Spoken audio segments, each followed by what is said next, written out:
Ini kita mendapatkan momentum yang baik justru. Ya. Semua mata melihat, semua telinga mendengar, semua kita merasakan ya, apa yang terjadi di 3 provinsi itu.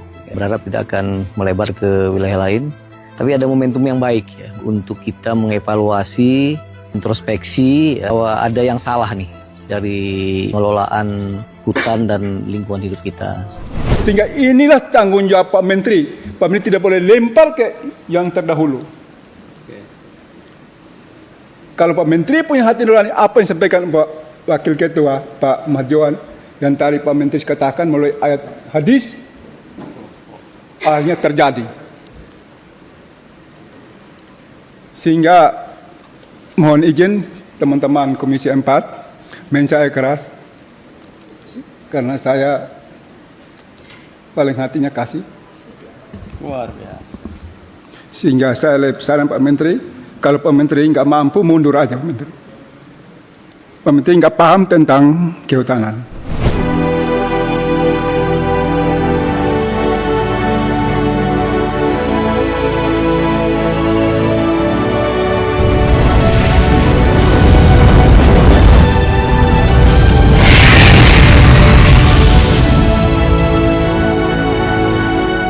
Halo Sahabat Indonesia, kita bertemu kembali dalam Opini Rudi di Anak Bangsa Channel.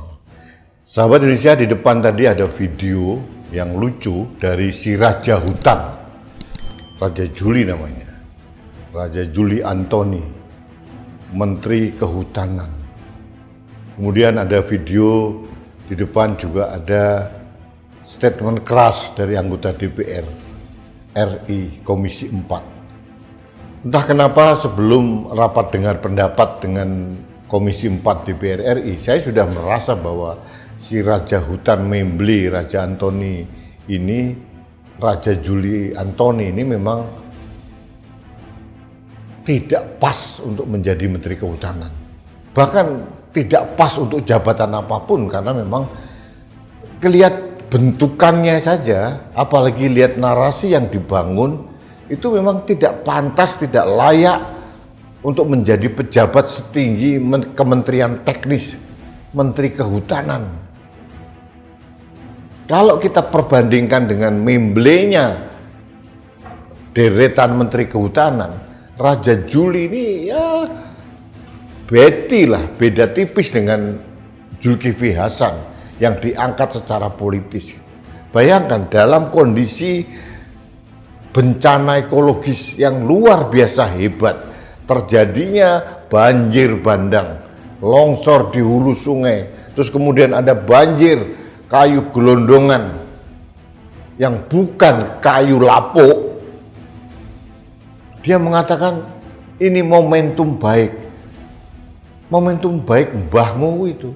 Harusnya momentum baik itu pada saat dia dilantik, dia langsung mengevaluasi semua perizinan pembalakan kayu. Bukan sekarang setelah ada kejadian, setelah ada 1.000 orang lebih meninggal dunia, baru mengatakan momentum baik. Itu menyakiti rakyat Indonesia, apalagi menyakiti para korban. Jadi memang benar yang dikatakan anggota DPR itu. Raja Juli ini tidak layak, tidak mampu, tidak mempunyai kapasitas yang memadai untuk menjadi Menteri Kehutanan, bahkan menteri yang lain pun lah, dia tidak mempunyai kapasitas. Dulu setelah dia diangkat jadi Menteri Kehutanan, dia mengangkat 50 orang dari PSI untuk menjadikan tim khusus dengan dibayar mahal pakai uang negara. Itu pun dibiarkan saja. Seharusnya sekarang ini menjadi momentum baik bagi Presiden Prabowo untuk menseleksi ulang menteri-menterinya. Menteri Kehutanan itu nomor 1 yang harus dilengserkan, direshuffle, titik, tidak ada argumentasi. Kemudian Menteri ESDM, karena ternyata di Sumatera Utara, Aceh, dan Sumatera Barat juga ada izin-izin penambangan mineral yang dikeluarkan di Kementerian ESDM. Mereka harus bertanggung jawab. 2 orang menteri ini menurut saya layak untuk segera dilengserkan karena sudah terlalu sering membuat blunder, terlalu sering menunjukkan betapa tidak punya kapasitasnya mereka-mereka itu. Lalu untuk apa negara, saya sebagai rakyat membayar pajak untuk membayar gaji dan fasilitas kemewahan mereka?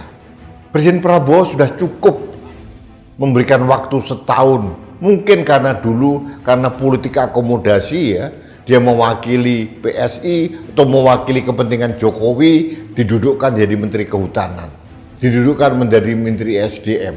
Sudah cukup lah. Selama setahun ini sudah jelas terang benderang menunjukkan bahwa dia tidak mampu menduduki amanah setinggi itu, seberat itu. Dia tidak mempunyai kemampuan untuk itu. Buat apa dipertahankan? Dengan kalimat gelenyengan nggak jelas, sok merasa prihatin dengan kasus itu, dia tidak menunjukkan dalam gestur dan mimik wajahnya bahwa dia bersalah, bertanggung jawab. Kalau di Jepang model seperti ini, dia langsung mengatakan saya bertanggung jawab. Tidak ujuk-ujuk lalu menyalahkan pendahulu-pendahulunya. Mari kita telisik. Selama setahun lebih ini Raja Juli Antoni menjadi Menteri Kehutanan, berapa perizinan yang diberikan? Apakah benar kayu gelondongan-gelondongan itu terjadi di puluhan tahun yang lalu baru sekarang menggelontor melalui banjir sekarang?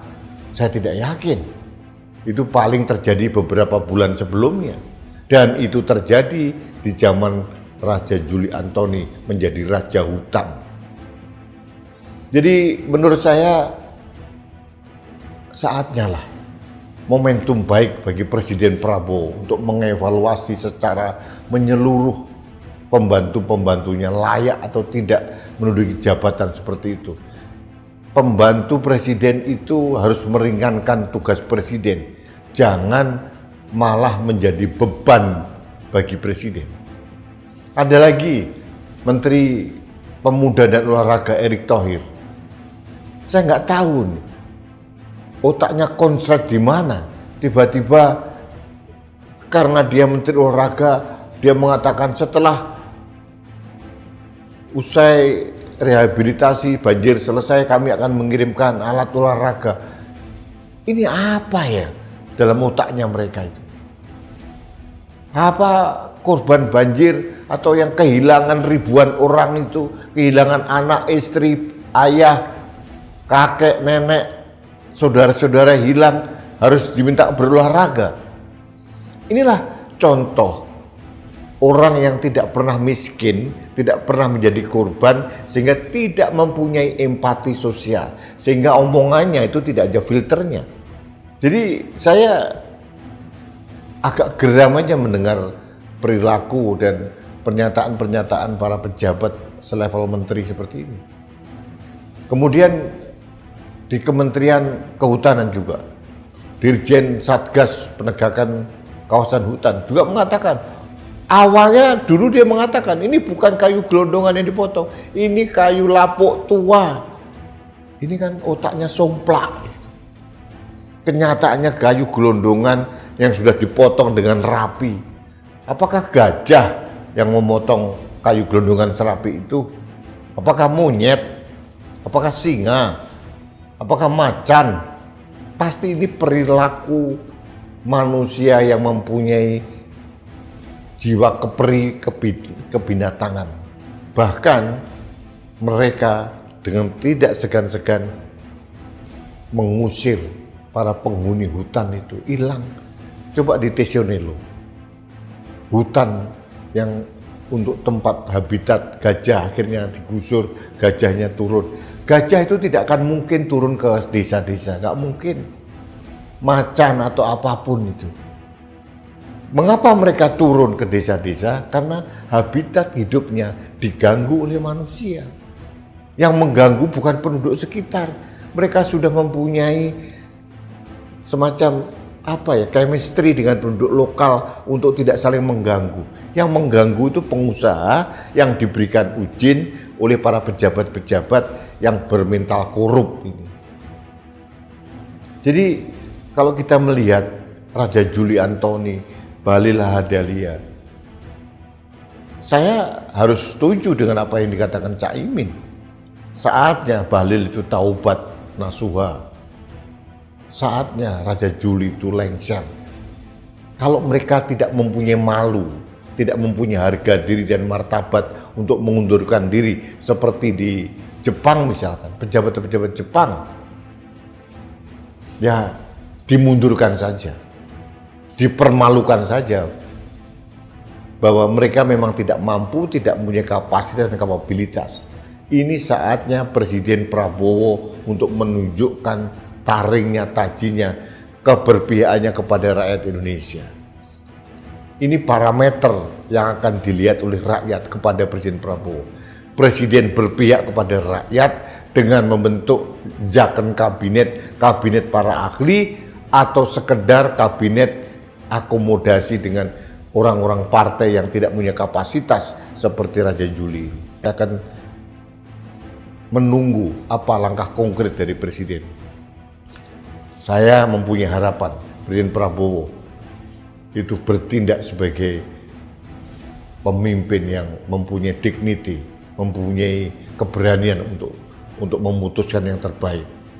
Jangan mau didikte oleh siapapun untuk menunjuk pejabat siapapun.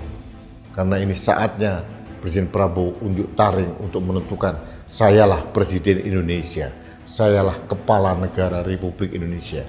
Bukan ada sinyalemen atau dugaan-dugaan Presiden didikte oleh orang lain. Saatnya Presiden Prabowo menunjukkan siapa sebenarnya seorang Prabowo Subianto Joyo Hadikusumo. Itu yang kita tunggu dari rakyat. Sahabat Indonesia, mohon maaf saya marah dengan Raja Juli Antoni, dengan Bahlil Lahadalia, dengan para pejabat-pejabat seperti Julhas yang membuat pencitraan menenteng beras 5 kilo. Itu pencitraan kelas receh. Itu pencitraan kelas cacing, kutu kupret, itu yang enggak penting dan itu mempermalukan diri sendiri. Dan mungkin memang dia harus mengatakan bahwa memang dia mempunyai kontribusi besar mengapa bencana ekologis ini terjadi di Pulau Sumatera. Terima kasih sahabat Indonesia, kita bertemu kembali dalam Opini Rudi selanjutnya. Sampai jumpa.